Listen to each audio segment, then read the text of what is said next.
hope you're all well. My name is Katie. If you're new here, then hello. Thank you for popping on to Coffee Cake Travels. If you're not new here, then thank you so much for coming back. So today I have 5 fantastic destinations for you to go to on a day trip or a weekend away from Manchester city centre. So are you looking for a day out or a day trip or somewhere near Manchester? Whether you love nature, history, culture, artwork, I've got 5 incredible places for you to think about. So each one of these I've chosen is under 2 hours from Manchester city centre on the train, and it is a direct train because nobody likes getting 2 or 3 trains, do they? Nobody likes getting off if they have to. So these are all direct trains, under 2 hours, actually under an hour and a half. All of these under an hour and a half for you to get to from Manchester city centre. So the first place on my list is Lancaster. I've done a full video on Lancaster a few months ago, but it is one of my favourite places to visit for a day trip. You could go on a weekend away, but I would say you could get the most of Lancaster done on a single day if you were just doing the city centre. If you drove, then maybe you'd want to go for a little bit longer because you could travel a little bit further out. We're going to focus on trains in this video. So if you're going to go by train, I would say you could go there for a day trip. Lancaster is a very historical city with lots of medieval charm. Some of the highlights in Lancaster is the castle, which is a huge medieval castle, and you can do a tour in there. You can view the castle grounds for free. There's a lovely cafe in there, and it is really beautiful. It's not something you see often. They have some lovely shops and cafes, and there's also a quayside and a canal walk, which I highly recommend. It is very beautiful around the area. And there is also a church that you can go in and visit for free, and there is like the Priory grounds, which you can go and visit. It's very peaceful and historic and beautiful, and you get to see all the nature and hear all the birds. You could go there for all the history. If you want to do some shopping, you could go there for that. If you want to go for something to eat, you could go there for that. There's pretty much everything you could do in Lancaster, apart from maybe if you like to do like entertainment, things like mini golf, bowling. There's not really that kind of thing in the city centre. It is more about shopping and history.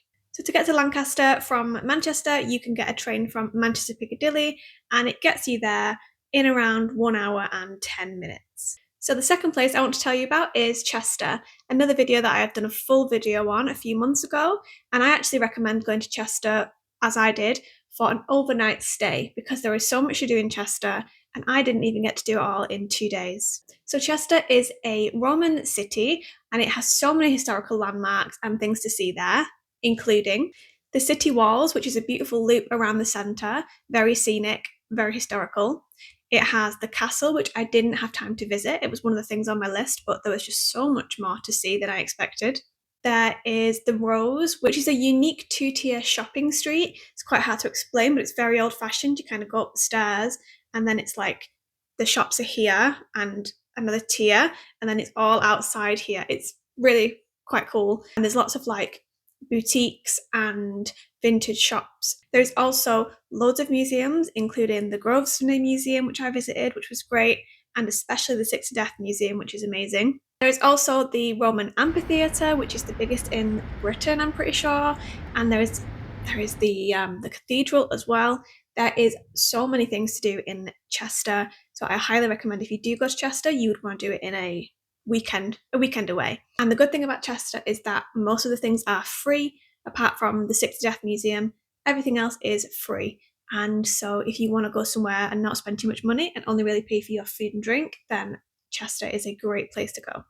You can get to Chester from Manchester Victoria or Manchester Piccadilly on a direct train, and you'll get there within like an hour to an hour and 10 minutes, depending on the train you choose. The next place, which I have been to once and I would like to go again, is Penrith, which is based in the North Lakes. It is a small and quaint historical village, and it is very homely, and I would say different to the first 2 that I've recommended.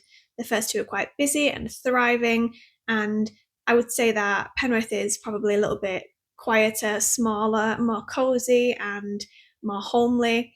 However, it still has its historical edge. There is a castle there, which is like the castle ruins, which you can visit for free, which is pretty cool, near the train station. There is also a few museums there that I haven't visited yet, but it is on my list to go back to and film a video for you guys, so I'll make sure I visit the museums when I do. There are also some old-fashioned churches that you can visit, And Penrith is brilliant for shopping. It has lots of unique small shops, independent businesses.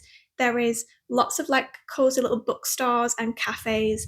And if you prefer a quieter and more quaint getaway, then I recommend Penrith. And I think you could probably do Penrith in one day, but I think it would be nice to do Penrith in a weekend. I think it would be lovely to spend your time there and really take it all in. It is such a lovely, cozy little town. You can get to Penrith on a train from Manchester Piccadilly, and it takes you 1 hour and 30 minutes to get there. Number 4 on my list of places for you to visit is Hebden Bridge. So Hebden Bridge is a quirky, artistic type of town outside of Manchester. It's only 30 minutes away from Manchester. This is the closest one on the list. You could probably do the whole thing in a few hours, so you don't have to do a weekend away on this one. You could just go there for an afternoon or for a day trip. Hebden Bridge is set in a gorgeous valley, so it's very picturesque. There's lots of scenery and lots of walks that you can do. There is a beautiful canal side on the Rochdale Canal, and that has a gorgeous walk that you can do. There is also a National Trust woodland walk called the Hardcastle Crags. That's one I've not done yet. Even though I've been to Hebden Bridge multiple times, it's not something I've done yet, is that walk, so that will be something on my list for next time as well. And then there are also lots of independent shops and cafes. And I would say that, again, Hebden Bridge kind of gives me the same vibes as Penrith, where it's smaller and cozier. However, I would say Hebden Bridge is very artistic and modern, whereas I would say Penrith is more old-fashioned and historical. There is also a lovely Saturday market in Hebden Bridge. I would recommend going on a Saturday so you could see that as well. So as I said, you can get to Hebden Bridge from Manchester Victoria, and that is a 30-minute train ride, and these ones are pretty often because a lot of trains go through Hebden Bridge, so I would say you'd be able to get one every half an hour. So this is probably the easiest one to get to. And the last one on my list, and probably the most popular, is York. York is one of the most popular historical places in Britain to visit, especially for people who have not lived in the UK or are new to travelling. York is an amazing place to visit. Some of the highlights for York, there is York Minster, which is a beautiful Gothic cathedral. I think you have to pay for the tour to go inside. I have not been inside there, I have only seen it from the outside, but it is really different and it's not something you see often, so I recommend going just so you can see that. There is also the Shambles, which is a medieval street with like the cobblestones, and it was the inspiration for the Harry Potter's Diagon Alley. So if you're a Harry Potter fan and you like things like witches and wizards, then I highly recommend going to the Shambles, where there's lots of independent and quirky shops on there as well. There are also the very famous York walls, which are Roman, Viking, Anglo-Saxon. People built this wall over time and through the centuries, and it is a really cool thing to do. You should definitely do the whole of the wall. It loops around the town, and then when you get to one end of it, there is also a big castle called Clifford Tower, which is a Norman castle, and that is a really fun thing to do as well. Also, if you are a railway lover, the National Railway Museum in York.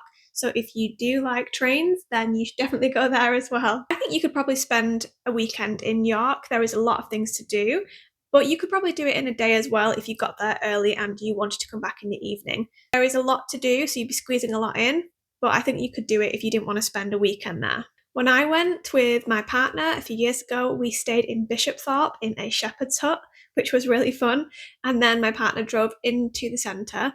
But you could always, if you do end up going outside of York, get a taxi to the centre, and you could probably stay somewhere nearby, and it's a little bit cheaper than staying in the actual town centre. And you can get to York from Manchester Piccadilly or Manchester Victoria, and depending on the train you take, you can get there in 1 hour or 1 hour and 30 minutes. So York is a very historical place and one of my favourite places to visit. I would say it's kind of on the same level as Chester. I would say Chester and York are the two main historical places.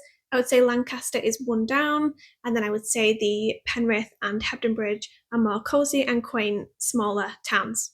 So those are my 5 fantastic places to visit from Manchester City Centre. Just to recap, my places were Lancaster, Chester, Penrith, Hebden Bridge and York. I highly recommend all 5 of them, but a few of them could be weekend trips, a few of them could be day trips, so make sure you have a think and see which ones you want to go to. Which place would you like to visit first? Let me know in the comments. Out of curiosity, have you been to any of these places? On my list to do some videos of I have Hebden Bridge and Penrith and York as well, probably. So stay tuned for some videos of those coming up soon.